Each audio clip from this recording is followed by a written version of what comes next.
સંતોએ ભજન બહુ કર્યું. ભજન હરેક સંતોએ ભજનની ભલામણ કરી કે ભજન કરો.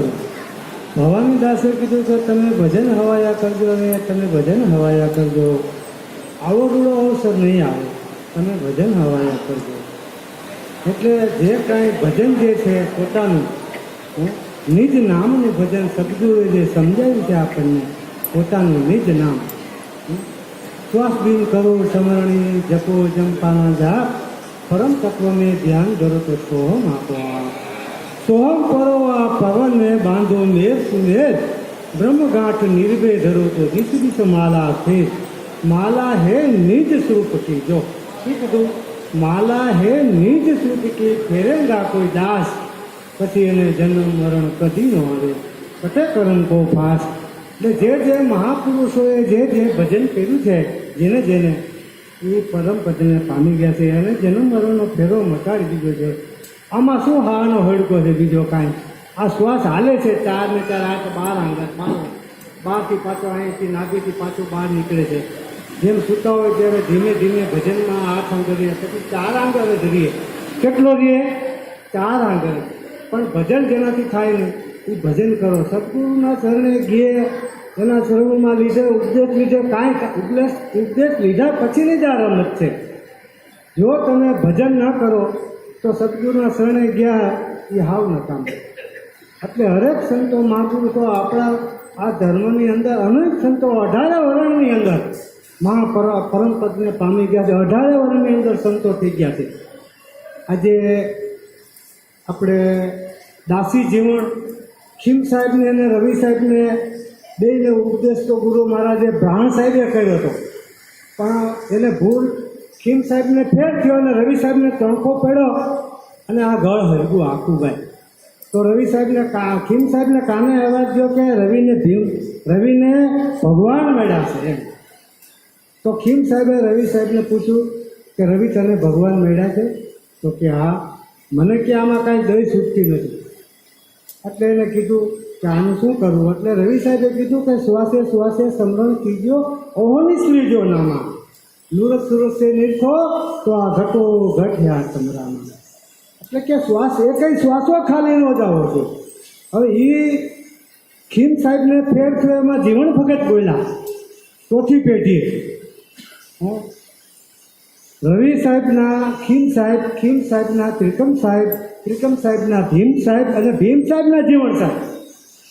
તો જીવણ સાહેબે એમ કીધું કે આ જીવ જાય છે તે તો તમે નશાએ જાણો. શેનો નશો? નામનો નશો. આ જીવ જાય છે તે તો તમે નશાએ જાણો. પહાણને તો ભલો ભેટ લાગ્યો, પણ આપે હતો લુહાણ. જરમનો ધોખો મટાડ્યો, પણ આખરે સાહેબ કહેવાનો. ખીમ સાહેબને તો ખરી જેની નશા નાભે એનો કેમ ખડકે થાણો. આ જીવ જાય છે તે તો તમે નશાએ જાણો. ખીમ સાહેબને તો ખરી ખબર હતી, પણ આપે આપ રૂંધાણો. ત્રિકમ સાહેબે તારાયણો એ ક્યાંય ન રૂંધાણો. કબૂદી સર્વે કાપી આખરે અલખ લખાણો. આ જીવ જાય છે તે તો તમે નશાએ જાણો. રવિ સાહેબ તો રંગભર ખેલા, એને નશો ખૂબ ઠેરાણો. ખરા સિપાઈ થઈને ખૂબ ખેલ્યા, પણ આખરે પટો અમલ લખાણો. જે ભૂલા છે એના નથી ખીર કે ઠેકાણો. આ જીવ જાય છે તે તો તમે નશાએ જાણો. પછી ભીમ સાહેબ બોલ્યા કે આ ત્રિકમ સાહેબ તો તન્ના પ્રગટા, આખરે અલખ લખાણો. સર્વે તે સરખો રહેત રંકને રાણો, પાપનો તો ઘડો ભરાણો, એને કરી દીધો કાણો. રાખન હારો રાખશે જેમ આંધણમાં ઓરાણો. દાસી જીવન સદ ભીમના ચરણે, તમે એમ ગુરુજી ચરણો માણો. એટલે હરેક મહાપુરુષો ભજનની ભલામણ કરે. ભજન કરો, તમે ભજન કરો. હરદમ તમે હરીને સંભાળી લ્યો. હરદમ તમે હરીને સંભાળો, મેલી દો. આ જે કાંઈ સંસારનું છે એ બધું છોડી દેવાનું કીધું છે સદગુરુ મહારાજે. અને કાંઈ મૂકી દેવાનું નથી અને છોડી દેવાનું નથી, પણ કેમ અકડતા થઈને રહેવાનું કીધું છે મહાપુરુષે. ગંગામાં પાનબાઈને એ જ ભલામણ કરે છે. ધીરજ અને ધારણા કાયમ રાખી પાનબાઈ નિત કરવો અભ્યાસ. એવું પાનબાઈને અનંત રીતે ભજનની અંદર સમજાવે છે. આમ નહીં તો આમ, આમ નહીં તો આમ. હે પાનબાઈ કે આદિ અનાદિ વચન પરિપૂર્ણ, પાનબાઈ વચનથી વધે નહીં બીજું કાંઈ.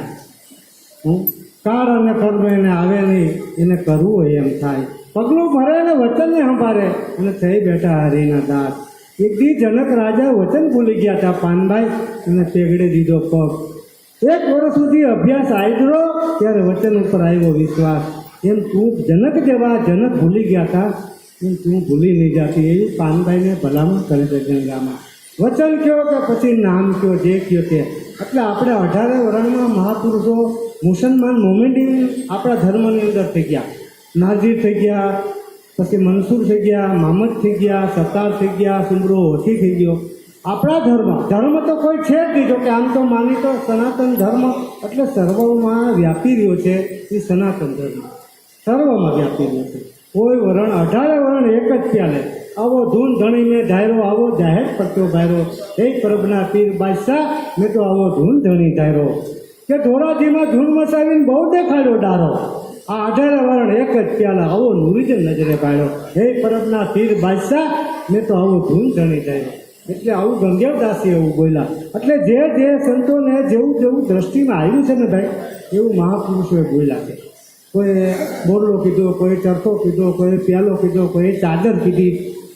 જેવો જેવો જેવો જેવો અનુભવ સંતો મહાપુરુષો આપણા માટે મૂકતા ગયા છે. એટલે કીધું કે મંસૂર થઈ ગયા. મંસૂર અગર શોખ है मिलने का तो हरदम लो लगाता जा, खुदનું માહી જલાકર भस्म तन पर लगाता जा. अरे पकड़ इसकी झाड़ू, सफा करी थी दिल को, 2 ही घूंट लेके घुसला पे उड़ाता जा. घुसला छोड़ तस्बीर तोड़, किताब डाल तू पानी में, तू पकड़ दस्त फिरस्त का गुलाम उनको कहता जा.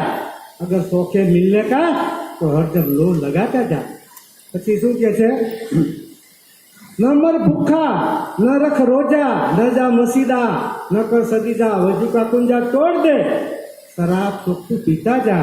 हमेशा खा, हमेशा पी, गाफल से रहना नहीं एकदम, नशे पे शेयर कर, अपने खुद को तू जलाता जा. न हो मुल्ला न हो गनम, दो ही चोट का पूजा, वो कब है साल अंदर का. कहे मंसूर मस्ताना, अरे दिल तो मैंने पहचाना, वही मस्तों के न खाना, इसी के बीच तू आता जा. अगर शौक है मिलने का तो हरदम लो लगाता जा. મહાપુરુષો કેટલી ભલામણ આપણને કરે છે, પણ તમે ભજન કરો ભાઈ. બીજું કાંઈ સદગુરુના બાળક જે હોય ને એ ભજન કરો ને તો આનો પાર પૂછશે ને તો તમે જે ઘરે જે મંજિલે જવું છે ને ત્યાં તમે પહોંચી જશો. એટલે આમાં મંસૂર એક થઈ ગયા, એક મામદ થઈ ગયા. આ ઘેટા બકરા ખાઈને કાપીને મારે છે ને એને મામદે કીધું કે આ મનરૂપી મૃગલાને મારો, આ જીવ મારી અને આ જીવ જીવાડો, આ જીવ જીવાડો, જીવ મારી અને આ જીવ જીવાડો, એમાં શું તોલ તમારો? મામદ કે આ મનરૂપી મૃગલાને મારો.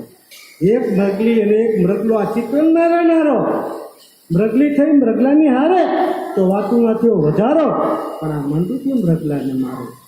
એક માંથી 5 પ્રગટા હરણ 25ને હારો. પુરણનું દળ પડ્યું ખેતરમાં ના ઔષધિઓ ભેરાણો, મામદ કે આ મનરૂપી મૃગલાને મારો. અરે છત્રી કહે અમે શિકાર કરીએ, આદિ ધર્મ હમારો, હું તું હરણ તરણમાં આત્માને નો જોયો ન્યારો, મામદ કે આ મનરૂપી મૃગલાને મારો. અરે આ શિકાર કરો તો આ કાયાવાડીમાં, આ છૂટો ફરે છે શિકારો, બહાર રહેશો તો બુઢી મરશો, આમાં નથી ઉગરવાનો હારો, મામદ કે આ મનરૂપી મૃગલાને મારો. તત્વનો કરો તમંચો અને દયાનો કરો દાડુ ગોળો, બ્રહ્મ જ્ઞાનનો કરો ભડકોના, ઘાયલ કરો આચર નારો. અરે ઘાયલ મૃગને ઘેરી કરીને તૈયાર કરો તલવારો, હક પોતે તો હલાલ કરો, આમાં બીજાનો તો નથી ગુજારો. મહમ્મદને મયા અશરફ મળ્યા, આત્માને ઓળખાવનારો, ગમ કરીને જોયું તપાસી, બતાવ્યો જો આ નામનો કિનારો.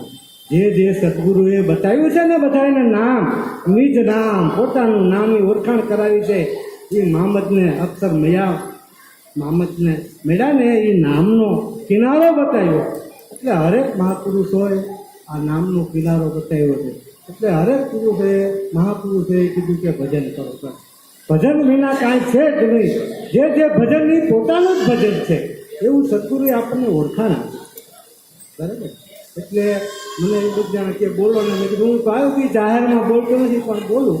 જય સદગુરુ મહારાજ, જય